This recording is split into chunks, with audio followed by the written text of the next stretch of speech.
नमस्कार, प्रणाम। मैं मंजू अपनी वीडियो में आप सभी का स्वागत करते हैं और मैं लेके आई होली स्पेशल गीत। कैसा लगेगा कमेंट में ज़रूर बताइएगा। और आप सभी को होली की ढेर सारी हार्दिक शुभकामनाएं।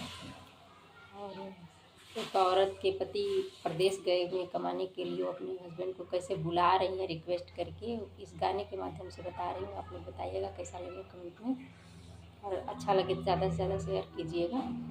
छुट्टी लेके आजा घरे सजनवा, छुट्टी लेके आजा घरे सजनवा, खेलल जाई संगे रंगवा ना।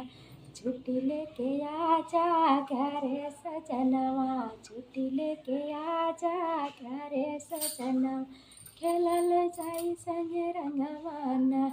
सासू जी खेलै ससुर जी के संगवा, सासू जी खेलै ससुर जी के संगवा, देखी के तैसे मोर मनवा ना।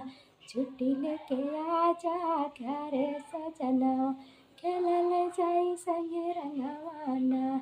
छुट्टी लेके आजा घरे सजनवा, खेलल जाई संगे रंगवा ना।